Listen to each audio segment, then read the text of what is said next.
In the Gospel of Matthew, Jesus says, "Many will say to me in that day, 'Lord, Lord, have we not prophesied in your name, cast out demons in your name, and done many wonders in your name?'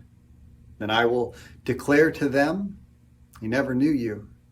Depart from me, you who practice lawlessness.'" It's scary, isn't it? And Jesus is talking about people that think they're followers. And in some ways, they might have more evidence than you or I do. I don't know, maybe you have a side gig as an exorcist or a miracle worker. I don't. God had worked through them. And they thought, based on that evidence, that they had a claim to the kingdom.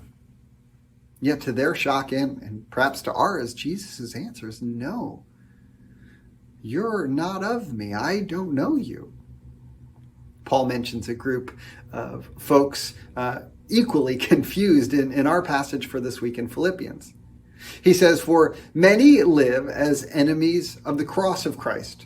I've often told you of them, and now I tell you even with tears. Their end is destruction. Their God is the belly. Their glory is in their shame. Their minds are set on earthly things." You might be wondering, why do you think that Paul's talking about professed believers? Like, what makes you think that those people are supposed Christians? That's tied to Paul's attitude about them. I mean, how else do you explain Paul's tears? These were people who at one point professed Christ. Paul might even have known some of them. Perhaps he himself had the opportunity to share the gospel with them, a gospel that they departed from.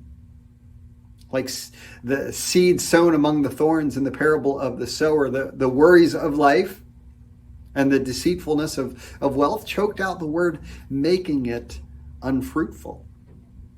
This isn't just about the absence of fruit. Paul labels them enemies of the cross of Christ. And so does that mean that they had become persecutors, embracing the life that Paul had once lived, seeking to destroy the church? Is that what it means? I don't think so. In all likelihood, they probably continued to call themselves Christ followers. That's why Paul warns the Philippian church of the severity of their error. A good summary of his message in this section could simply be, stop, don't follow them. Live as we do. Now, we don't know much about these enemies, whether they were Judaizing Christians, the ones that Paul spoke about earlier in chapter 3, proclaiming a gospel gospel plus the Jewish legal requirements as the way to salvation. Or are they kind of a group of libertine Christians, like the ones in Corinth who embraced sensuality, a gospel of glory without suffering? And we don't know. We don't know who they were, and knowing who they are isn't necessarily vital to us today. What's important is the warning that could be us. Not just potentially so, but it could be us in this very moment. We could be living as enemies of the cross of Christ, and it's possible for us not to know it. In 2 Corinthians, Paul tells us, examine yourself to see whether you are in faith. Test yourselves. Do you not realize that Christ Jesus is in you? Unless, of course, you fail the test. Now, of course, we should be asking ourselves, do I believe, do I trust in the gospel?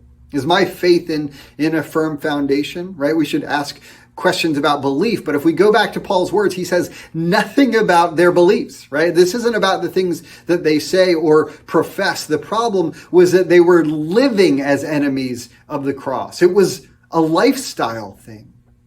So better practice would be, is my life being conformed to Christ, not just in his glory, but in his humility, in his sacrificial suffering, as Paul talks about in Philippians 2. Am I looking out for the needs of others, or am I seeking my own advantage?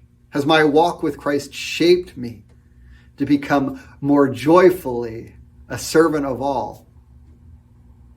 If it is, in that we can find blessed assurance. Grace and peace.